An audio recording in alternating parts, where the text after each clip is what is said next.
नमस्कार विद्यार्थियों। आज हम भारतीय शासन अधिनियम 1919 के अंतर्गत द्वैध शासन प्रणाली पर आपसे चर्चा करेंगे।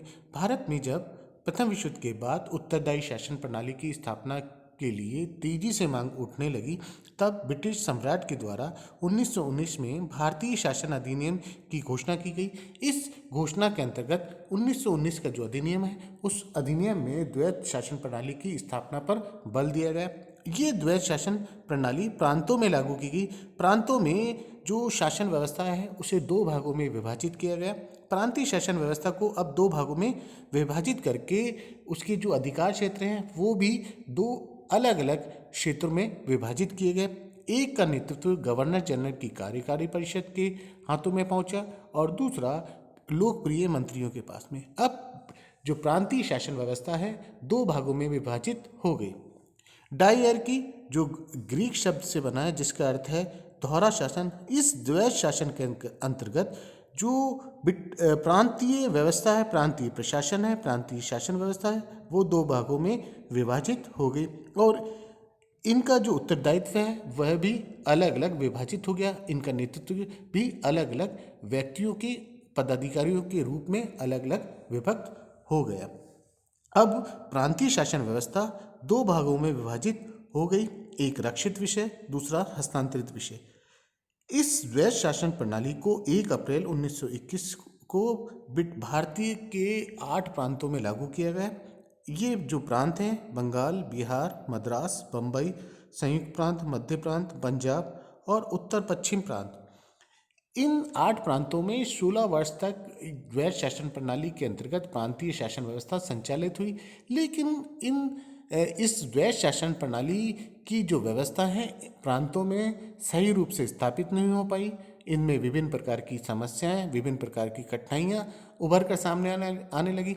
अतः द्वैध शासन प्रणाली की असफलता के कारण इस द्वैध शासन प्रणाली को समाप्त करने के लिए जोर दिया जाने लगा और इसके फलस्वरूप 1935 में प्रांतों में द्वैध शासन प्रणाली का अंत किया गया। इस द्वैध शासन प्रणाली को जब भारत में लागू किया गया और इन प्रांतों में जब इसका क्रियान्वयन किया गया तो प्रांतों में विभिन्न प्रकार की समस्याएं निकलकर सामने आई। इन समस्याओं से उन प्रांतों को शासन व्यवस्था में विभिन्न प्रकार की कठिनाइयों का सामना आने लगा और विभिन्न प्रकार की समस्याएं, प्रशासनिक कठिनाइयां, प्रशासनिक अव्यवस्था के कारण 1935 में द्वैध शासन प्रणाली का अंत किया गया। यदि हम द्वैध शासन प्रणाली के विभिन्न दोषों पर चर्चा करें तो निश्चित तौर पर इनमें विभिन्न प्रकार के दोष हमें सामने दिखाई देंगे। सिद्धांत दोषपूर्ण जो द्वैध शासन प्रणाली है, सैद्धांतिक रूप से यदि हम चर्चा करें तो निश्चित तौर पर इसमें विभिन्न प्रकार के दोष सामने आते हैं। प्रांतीय शासन व्यवस्था को दो भागों में विभाजित किया गया है। यदि शासन व्यवस्था को दो भागों में विभाजित करेंगे तो निश्चित तौर पर उनकी शक्तियों में, उनके उत्तरदायित्व में भी विभाजन होगा और शासन व्यवस्था को जब दो भागों में विभाजित करेंगे तो निश्चित तौर पर वह अपने उद्देश्यों को पूर्ण रूप से सफल नहीं कर पाएगी और शासन व्यवस्था सही रूप से संचालित नहीं हो पाएगी, क्योंकि शासन व्यवस्था को सही रूप से संचालित करने के लिए शासन की एकता का होना आवश्यक है और द्वैध शासन प्रणाली के अंतर्गत हम प्रांतीय शासन व्यवस्था को दो भागों में विभक्त कर रहे हैं। अगला, विषयों का विभाजन गलत। द्वैध शासन प्रणाली के अंतर्गत यदि हम देखें तो विषयों का जो विभाजन किया गया है वह भी दोषपूर्ण दिखाई देता है। रक्षित विषय, जिसके अंतर्गत महत्वपूर्ण विषय आ जाते हैं। प्रांतीय शासन व्यवस्था के सभी महत्वपूर्ण विषय गवर्नर जनरल की कार्यकारिणी परिषद के पास पहुंचते हैं, जबकि हस्तांतरित विषय जो लोकप्रिय है मंत्री उनके पास पहुंचते हैं। जो सबसे महत्वपूर्ण विषय है, प्रांतीय शासन व्यवस्था की महत्वपूर्ण शक्तियां, महत्वपूर्ण अधिकार क्षेत्र हैं, वो रक्षित विषय के अंतर्गत आते हैं जो गवर्नर जनरल की कार्यकारिणी परिषद के पास उपलब्ध है। अतः जो विषयों का जो विभाजन किया गया है इस द्वैध शासन प्रणाली के अंतर्गत वो भी गलत है।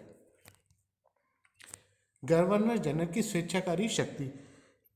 द्वैध शासन प्रणाली के अंतर्गत गवर्नर जनरल की जो स्वेच्छाकारी शक्ति है, गवर्नर जनरल की शक्तियों में विस्तार हुआ है। गवर्नर इस अधिनियम के अंतर्गत गवर्नर जनरल मंत्रियों के प्रस्तावों का विरोध कर सकता है, उसे अस्वीकार भी कर सकता है। अतः गवर्नर जनरल की जो शक्तियां हैं उन शक्तियों में और भी ज़्यादा बढ़ोतरी हुई है और जो मंत्री हैं वो उनको वो अधिकार क्षेत्र प्राप्त नहीं हुए जो उन्हें होने चाहिए थे।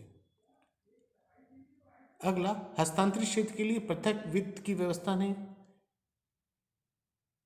इस अधिनियम के अंतर्गत हस्तांतरित क्षेत्र हैं जो लोकप्रिय मंत्रियों के पास हैं, उन विषय पर वो सही रूप से ना तो कानूनों का निर्माण कर सकते हैं और ना ही उन कानूनों को लागू कर सकते हैं, क्योंकि इन विषयों के लिए अलग से कोई वित्त की व्यवस्था नहीं की गई थी।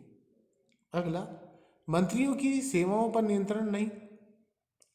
1919 का जो भारतीय शासन अधिनियम है उसके अंतर्गत भारतीय व्यक्तियों को जो आईसीएस के अंतर्गत अधिकारी के रूप में नियुक्त होंगे, उन अधिकारियों की नियुक्ति, उनकी पदोन्नति, उनका स्थानांतरण सब गवर्नर जनरल के हाथों में सौंपा गया और मंत्रियों को उनसे ना तो वे अधिकार दिए गए जिनसे वो उनके साथ उचित रूप से सामंजस्य स्थापित कर सकते हैं, ना समन्वय स्थापित कर सकते हैं और न ही अपने कार्यों को अंजाम दे सकते थे। अतः मंत्रियों को उनके विभाग तो दिए गए, लेकिन वो अधिकार क्षेत्र उनके पास में उपलब्ध नहीं थे जो ब्रिटिश शासन व्यवस्था के पास उपलब्ध थे। और जो ये महत्वपूर्ण अधिकारी हैं जो आईसीएस परीक्षा पास करके आते थे, महत्वपूर्ण बड़े अधिकारी जो भारतीय को के रूप में नियुक्त होते थे, भारतीयों को भी इनमें शामिल किया गया, लेकिन इनकी जो महत्वपूर्ण शक्तियां हैं, महत्वपूर्ण अधिकार हैं, वो गवर्नर जनरल के पास ही रहे। इनकी नियुक्ति, इनकी पदोन्नति और इनका स्थानांतरण, ये सभी अधिकार ब्रिटिश व्यवस्था के अंतर्गत ही उनके पास उपलब्ध हुए। अतः मंत्रियों के पास वे अधिकार क्षेत्र नहीं थे जिनसे वह इनसे उचित सामंजस्य के साथ, उचित समन्वय के साथ अपने विभागों के कार्यों को अंजाम दे सके। सामूहिक उत्तरदायित्व का अभाव। यदि हम देखें तो इस द्वैध शासन प्रणाली के अंतर्गत जो मंत्रियों की नियुक्ति होती थी वो ब्रिटिश गवर्नर जनरल के द्वारा होती थी। ब्रिटिश गवर्नर जनरल जो अपनी इच्छानुसार विरोधी दल के रूप में या एक ही दल से वो चाहे कहीं से भी इन मंत्रियों की नियुक्ति करता था और मंत्रियों की नियुक्ति गवर्नर जनरल के द्वारा होती थी। वो अपनी इच्छा अनुसार एक राजनीतिक दल या अन्य राजनीतिक दल, विरोधी दल, सभी से मंत्रियों की नियुक्ति करता था और इन नियुक्ति के द्वारा मंत्रियों में सामूहिक उत्तरदायित्व की जो भावना है उनमें कमी दिखाई देने लगी, क्योंकि सभी मंत्री एक ही राजनीतिक दल के नहीं होते थे। विधान परिषदों का दोषपूर्ण संगठन। यदि इस द्वैध शासन प्रणाली के अंतर्गत हम देखें तो विधान परिषद का जो संगठन किया गया उसमें दोषपूर्ण व्यवस्था दिखाई देने लगी। 80% जो सदस्य हैं वह सरकारी व नामजद तौर पर उपलब्ध होने की का प्रावधान इस द्वैध शासन प्रणाली या इस भारतीय शासन अधिनियम के अंतर्गत किया गया। इस दोषपूर्ण प्रणाली के अंतर्गत विधान परिषदों का जो संगठन है उसमें भी विभिन्न प्रकार की कमियां दिखाई देने लगी। इसके अलावा भी द्वैध शासन प्रणाली की असफलता के अन्य कारण भी हमें दिखाई देते हैं। उनमें जब द्वैध शासन प्रणाली की स्थापना की गई या प्रांतों में से लागू करने का प्रयास किया गया, उस समय जलियांवाला हत्याकांड, खिलाफत आंदोलन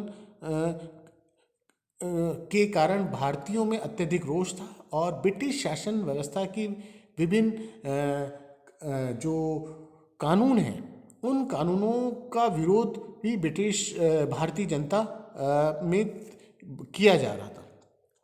भारतीयों में अत्यधिक रोष होने के कारण इस द्वैध शासन प्रणाली को सही रूप से लागू करने में ब्रिटिश शासन व्यवस्था असफल सिद्ध हुई।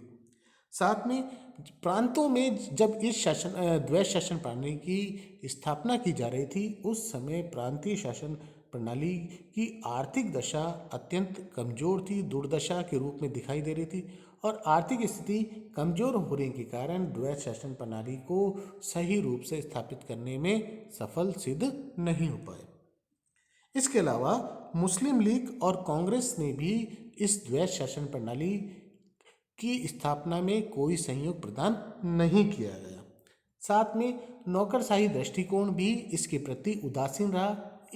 इस द्वैध शासन प्रणाली के उद्देश्यों को नौकरशाही सही रूप से लागू करने में असफल सिद्ध हुए। इसके अलावा ब्रिटिश शासन प्रणाली के अंतर्गत यदि हम देखें तो ब्रिटिश सरकार का भी इस द्वैध शासन प्रणाली को लागू करने में जो दृष्टिकोण है वो समय समय पर परिवर्तित दिखाई देने लगा। ये महत्वपूर्ण कारण हमें इस द्वैध शासन प्रणाली के रूप में दिखाई दिए। इस द्वैध शासन प्रणाली के द्वारा प्रांतीय शासन व्यवस्था को जो उत्तरदायी शासन व्यवस्था के तौर पर जो अधिकार दिए गए थे वह असफल रूप से सिद्ध हुए। प्रांतीय शासन व्यवस्था को पूर्ण रूप से उत्तरदायी शासन के रूप में स्थापित नहीं किया जा सका। और लेकिन 1919 का अधिनियम है, भारत शासन अधिनियम, उसके अंतर्गत प्रांतों में जब द्वैध शासन प्रणाली की स्थापना की गई, प्रांतीय शासन व्यवस्था को 2 भागों में विभाजित किया गया। इस अधिनियम का सबसे महत्वपूर्ण आधार स्तंभ के रूप में ये द्वैध शासन प्रणाली के रूप में दिखाई देता है। लेकिन इसके अंतर्गत यदि हम इसके महत्व को भी देखें तो निश्चित तौर पर इस अधिनियम के अंतर्गत या द्वैध शासन प्रणाली के अंतर्गत यदि हम देखें तो इसके महत्व के रूप में भी हमें कुछ चीज़ें या कुछ बिंदु उपलब्ध के तौर पर दिखाई देते हैं। भारत शासन अधिनियम 1919 के अंतर्गत यदि हम इसके महत्व को देखें तो निश्चित तौर पर इस अधिनियम के द्वारा भारत में राजनीतिक जागरूकता का संचार हुआ है और भारतीयों को अधिक से अधिक मताधिकार का जो क्षेत्र है वो भी प्राप्त हुआ है। साथ में भारतीयों को सार्वजनिक सेवाओं में भाग लेने का अधिकार भी प्राप्त हुआ है। साथ में भारतीयों को उत्तरदायी शासन के रूप में अनुभव भी प्राप्त हुआ है। ये इसके महत्वपूर्ण जो महत्व के रूप में दिखाई देते हैं, ये महत्वपूर्ण महत्व हैं जो भारतीय शासन अधिनियम 1919 के रूप में दिखाई देते हैं। आज हमने द्वैध शासन प्रणाली के अंतर्गत जो चर्चा की है, जिसके अंतर्गत प्रांतों में शासन व्यवस्था को 2 भागों में विभाजित किया और उत्तरदायी शासन व्यवस्था की स्थापित करने का प्रयास किया। धन्यवाद।